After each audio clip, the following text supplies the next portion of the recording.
ಗಿಲ್ಲಿ ನಟನ ಪ್ರಾಥಮಿಕ ಶಿಕ್ಷಣ ಯಾವ ರೀತಿ ಇತ್ತು ಅಂತ ನಿಮ್ಗೆ ತೋರಿಸ್ಕೊಟ್ವಿ. ಅಲ್ಲೂ ಕೂಡ ಟೀಚರ್ಸ್ನ ಮಾತಾಡಿಸ್ತು, ಜೊತೆಗೆ ಸ್ಟೂಡೆಂಟ್ಸ್ನ ಮಾತಾಡಿದ್ರು, ಅವರು ಕೂಡ ಪ್ರೀತಿಯ ಮಾತುಗಳನ್ನ ಆಡಿದ್ರು. ಇವತ್ತು ಗಿಲ್ಲಿ ನಟನ ಹೈಸ್ಕೂಲ್ನಲ್ಲಿ ಇದ್ದೀವಿ. ಹೈಸ್ಕೂಲ್ನಲ್ಲಿ ಯಾವ ರೀತಿ ಶಿಕ್ಷಣ ಪಡ್ಕೊಂಡ್ರು, ಜೊತೆಗೆ ಟೀಚರ್ಸ್ ಜೊತೆ ಯಾವ ರೀತಿ ತರಲೆ ತುಂಟಾಟ ಮಾಡ್ತಾ ಇದ್ರು, ಯಾವ ರೀತಿ ಓದ್ತಾ ಇದ್ರು, ಅದ್ರ ಬಗ್ಗೆ ತಿಳಿಸ್ಕೊಡ್ಲಿಕ್ಕೆ ಇವತ್ತು ಟೀಚರ್ಸ್ ನಮ್ಮ ಜೊತೆ ಇದ್ದಾರೆ. ಬನ್ನಿ ಅವ್ರನ್ನ ಮಾತನಾಡಿಸ್ತಾ ಹೋಗೋಣ. ಮೇಡಮ್ ನಮಸ್ತೆ. ನಮಸ್ತೆ. ನಿಮ್ಮ ಹೆಸರು? ಪ್ರಮೀಳಾ ಅಂತ. ಯಾವ ಸಬ್ಜೆಕ್ಟ್? ಕನ್ನಡ ಟೀಚರ್. ಗಿಲ್ಲಿ ನಿಮ್ಮ ಕ್ಲಾಸಲ್ಲಿ ಓದಿದಾರಾ? ಹೌದು. ಹೆಂಗಿದ್ರು? ಅವನು ತುಂಬಾ ಇನ್ನೋಸೆಂಟ್ ಆಗಿದ್ದ. ಇನ್ನೋಸೆಂಟ್ ಇದ್ರಾ? ತುಂಬಾ ಮುಗ್ಧತೆಯಿಂದ ಇದ್ದಂತವನು. 2011ರಲ್ಲಿ ಅವನು 8ನೇ ತರಗತಿಗೆ ಅಡ್ಮಿಷನ್ ಆಗಿದ್ದು.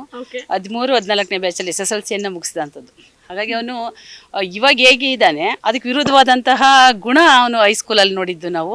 ಯಾರ ಜೊತೆಲೂ ಸಹ ಅಷ್ಟು ಬೆರೀತಿರ್ಲಿಲ್ಲ. ತುಂಬ ಇನ್ನೋಸೆಂಟು. ಅವನು ಎಷ್ಟು ಬೇಕು ಅಷ್ಟೇ ಅವ್ನು ಕೆಲಸ ಮಾಡ್ಕೊಳ್ತಿದ್ದಂಥದ್ದು. ಇವತ್ತು ಅವನು ತನ್ನ ವಾಕ್ಚಾತುರ್ಯದಿಂದ ಇಡೀ ಒಂದು ಕರ್ನಾಟಕದ ಒಂದು ಜನಮನೆಗಳಲ್ಲಿ ಹೆಸರನ್ನು ಮಾಡ್ಕೊಂಡಿದ್ದಾನೆ. ಹಾಗೆ ಇವಾಗ ಸಿಕ್ಕಿರ್ತಕ್ಕಂತಹ ಒಂದು ಬಿಗ್ ಬಾಸ್ ಸೀಸನಲ್ಲಿ ಅವಕಾಶ, ಅವನ ಒಂದು ಪ್ರತಿಭೆಯನ್ನು ಅನಾವರಣಗೊಳ್ಳೋದಕ್ಕೆ ಒಂದು ಉತ್ತಮ ಅವಕಾಶ ಅಂತ ನಾವು ಅಂದ್ಕೊಳ್ತೀವಿ.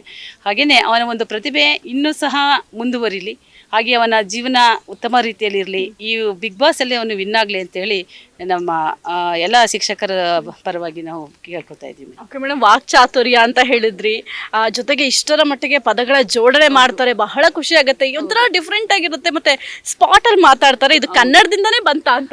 ಹೌದು. ಅವನು ಅಂದ್ರೆ ಕನ್ನಡದಲ್ಲೂ ಸಹ ಅವನು ಅಂದ್ರೆ ಇವನು ಅವರೇ ಸ್ಟೂಡೆಂಟು. ಹಾಗಾಗಿ ಅವನು ತುಂಬಾ ಚೆನ್ನಾಗಿ ಮಾತಾಡ್ತಾ ಇದ್ದ. ಆದ್ರೂ ಈ ತರ ಮಾತಾಡುವಂತದ್ದು ಒಂದು ಸಾಮಾನ್ಯವಾಗಿ ನಾವು ಸಾಂಸ್ಕೃತಿಕ ಕಾರ್ಯಕ್ರಮಗಳನ್ನ ಮಾಡ್ತಂಥದ್ದು. ಅವಾಗ ಅವನು ಕೆಲವೊಂದು ಹಾಸ್ಯ ಪ್ರವೃತ್ತಿಯಲ್ಲಿ ಭಾಗವಹಿಸ್ತಿದ್ದ. ಜೊತೆಗೆ ಇಲ್ಲಿ ಅವನು ಶಾಲೆಯಲ್ಲಿ ಆ ಥರ ಇರೋದ್ರ ಜೊತೆಗೆ ಮನೆಗಳಲ್ಲಿ ಅವನು ತನ್ನ ಭಾವನೆಗಳನ್ನ ಉತ್ತಮ ರೀತಿಯಲ್ಲಿ ವ್ಯಕ್ತಪಡಿಸ್ತಿದ್ದ ಅಂಥದ್ದು. ಮಕ್ಕಳಲ್ಲೂ ಸಹ ಅಲ್ಲಿ ಅವನು ಬೆರೀತಿದ್ದು. ಅಂದ್ರೆ ಇಲ್ಲಿ ಅವನು ಆ ಒಂದು ರೀತಿಯ ಒಂದು ವಾಕ್ಚಾತುರ್ಯವನ್ನು ಅವನು ಅಷ್ಟಾಗಿ ತೋರಿಸ್ತಿರ್ಲಿಲ್ಲ. ಅದಾದ್ಮೇಲೆ ಅವನು ಆ ಬೆಳೆಯುವ ಸಿರಿ ಮೊಳಕೆಯಲ್ಲಿ ಅಂತೀವಿ, ಅವನಿಗೆ ಆ ಗುಣ ಅವಾಗ ಇತ್ತಂತೆ. ಇಲ್ಲಿ ಸ್ವಲ್ಪ ಹೈಸ್ಕೂಲಲ್ಲಿ ಒಂದು ಪ್ರೌಢಶಾಲಾ ಹಂತ ಇರೋದ್ರಿಂದ ಭಯದ ವಾತಾವರಣ ಜೊತೆಗೆ ಅವನು ಅದರಲ್ಲಿ ಸರಿಯಾದ ರೀತಿಯಲ್ಲಿ ಅದನ್ನು ಅಭಿವ್ಯಕ್ತಪಡಿಸ್ತಿರ್ಲಿಲ್ಲ.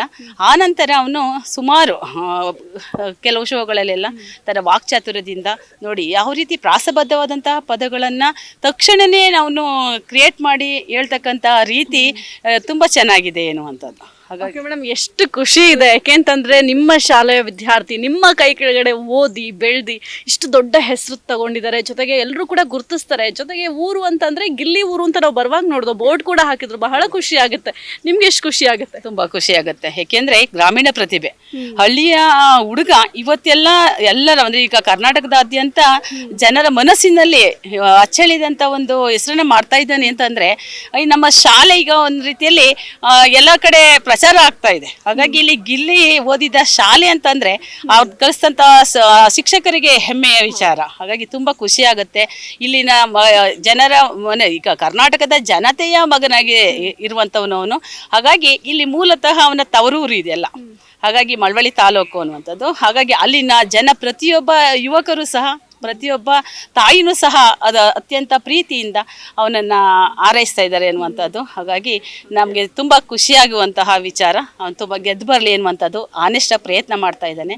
ಹಾಗಾಗಿ ಪ್ರತಿಭೆಗೆ ತಕ್ಕ ಪುರಸ್ಕಾರ, ಪ್ರಯತ್ನಕ್ಕೆ ತಕ್ಕ ಪ್ರತಿಫಲ ಅಂತ ಹೇಳ್ತೀವಿ. ಅದಕ್ಕೆ ಅವನ ಪ್ರತಿಭೆ ಇನ್ನೂ ಸಹ ಚೆನ್ನಾಗಿ ಮೂಡಿ ಬರಲಿ ಅಂತೇಳಿ ನಾವು ಹಾರೈಸ್ತಾ ಇದ್ದೀವಿ.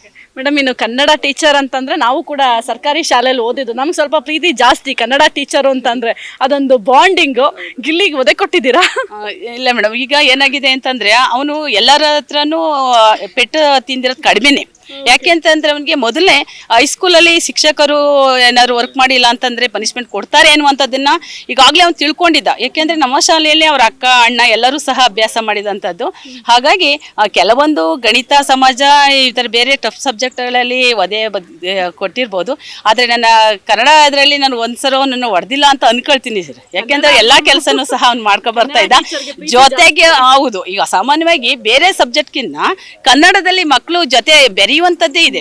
ಹಾಗಾಗಿ ತಾಯಿ ಮಕ್ಕಳ ಸಂಬಂಧ ಅಲ್ಲಿ ಮಾತೃಭಾಷೆ ಇರೋದ್ರಿಂದ, ಅದು ಕನ್ನಡ ಇರೋದ್ರಿಂದ, ಹಾಗಾಗಿ ಹೆಚ್ಚು ಬೇರೆ ಸಬ್ಜೆಕ್ಟ್ಗಳ ಟೀಚರ್ಸ್ಗಿಂತ ಕನ್ನಡ ಟೀಚರ್ ಜೊತೆ ಮಕ್ಕಳು ಫ್ರೀ ಆಗಿರ್ತಾರೆ ಎನ್ನುವಂಥದ್ದು. ಹಾಗಾಗಿ ಅವನು ನಾನು ಅವ್ನು ಸ್ಮೈಲಿಂಗ್ ನೋಡಿದಂಥದ್ದು ಅವಾಗ.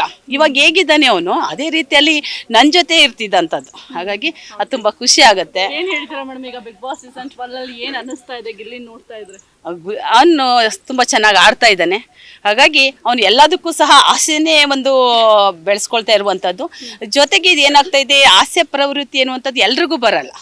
ಇದು ಬೇರೆ ರೀತಿಯ ಏನು ಹೇಳ್ತೀವಿ ನಾವು ಅದನ್ನು, ಕಾಮಿಡಿ ಅಂತಂದರೆ ಬೇರೆಯವ್ರನ್ನ ಹಂಗಿಸಿ ಮಾಡುವಂಥದ್ದು ಹಾಸ್ಯ ಆಗುತ್ತೆ. ಆದರೆ ಆ ಥರ ಇರ್ತಾ ಇಲ್ಲ. ಆ ತಪ್ಪುಗಳನ್ನು ತಿದ್ದುವಂತಹ ಪ್ರಯತ್ನವನ್ನು ತಕ್ಷಣವೇ ಅವನು ಅದಕ್ಕೆ ಉತ್ತರವಾಗಿ ಮಾಡ್ಕೊಂಡಿದ್ದಾನೆ ಪ್ರಾಸಬದ್ಧವಾಗಿ. ಹಾಗಾಗಿ ಎಲ್ಲರಿಗೂ ಸಹ ಪ್ರಾಸಬದ್ಧವಾಗಿ ಮಾತುಗಳನ್ನು ಹಾಡೋದಕ್ಕೆ ಬರೋಲ್ಲ, ಅದೊಂದು ಸ್ಕಿಲ್ ಅದು. ಹಾಗಾಗಿ ಅವನು ಆ ಹುಟ್ಟಿನಿಂದಲೇ ಆ ಥರ ಒಂದು ಸ್ಕಿಲ್ ಅವನಲ್ಲಿ ಬೆಳವಣಿಗೆ ಆಗಿದೆ ಅನ್ನುವಂಥದ್ದು. ಹಾಗಾಗಿ ಎಲ್ಲರ ಜೊತೆ ಹೇಗಿರಬೇಕು ಅನ್ನುವಂತಹ ಒಂದು ಮನಸ್ಥಿತಿ ಅವನಿಗಿದೆ. ಹಾಗಾಗಿ ಅವನು ಎಲ್ಲರೂ ಸಹ ತುಂಬ ಇನ್ನೇನು ಬಿಗ್ ಬಾಸ್ ಮುಗಿಯೋ ಹಂತದಲ್ಲಿದೆ, ಎಲ್ಲರ ಮನಸ್ಸಲ್ಲೂ ಸಹ ಅವನು ಬೇರೂರಿದ್ದಾನೆ ಎನ್ನುವಂಥದ್ದು. ಹಾಗಾಗಿ ಅವನ ಅದೃಷ್ಟ ಕೈ ಹಿಡೀಲಿ ಅನ್ನುವಂತಹ ಆಸೆ ನಮ್ಮದು.